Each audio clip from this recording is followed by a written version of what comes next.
Biz değerli belediye üyemiz ve parti grup sözcümüz Sayın Ülgeç Aslan'a karşı gerçekleştirilen bu hukuksuzluğu asla kabul etmiyoruz, reddediyoruz. Değerli arkadaşlar, biliyorsunuz bizler büyük bir borç yüküyle belediyemizi devraldık. Bu süreci bütün şeffaflığıyla kamuoyuyla paylaştık.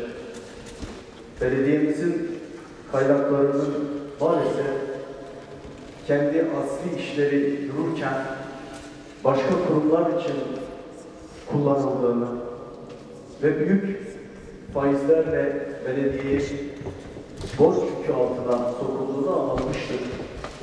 Ve bu süreçte maalesef ihtiyaç fazlası çok sayıda insanların da aslında hukuksuz bir şekilde belediyede işe alındığını da biz kamuoyuyla paylaşmıştık. Her belediyenin kanunen kendi bütçesinin %30'unu aşmaması gereken personel maaş, özlük hakları maalesef bizim Büyükşehir Belediyesi'nde %50'lere ulaşmış.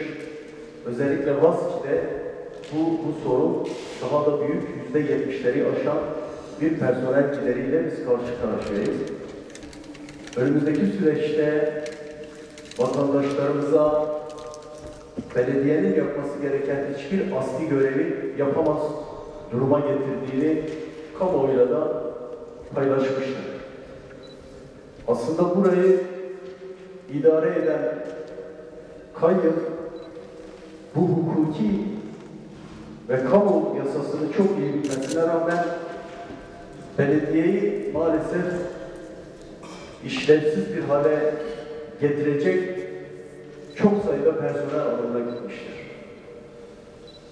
O dönem bu alımlarda hiçbir adalet ilkesi gözetilmemiştir. O dönemde işe alımlarda ne bir ilan ne de işe alınacak Vanlı hemşehrilerimiz arasında bir adalet mekanizması, bir hukuk mekanizması işletilmemiştir. Bizim bu ay gelen İller Bankası ve Muhasebet Genel Müdürlüğü'nden gelen listelerimizden özlük hakları, maaşlar ve bankaların kredi taksit tutarları çıkarıldıktan sonra sadece ve sadece 20 milyon TL para kalıyor kasamızda. Ve ödememiz gereken 100 milyonlarca tutarında ayrıca belediyenin örnek veriyorum müteahhitlere, farklı kurumlara borcu da var. Şimdi biz kamuoyunun vicdanına sesleniyoruz. Biz bu 20 milyonla nasıl hizmet üreteceğiz?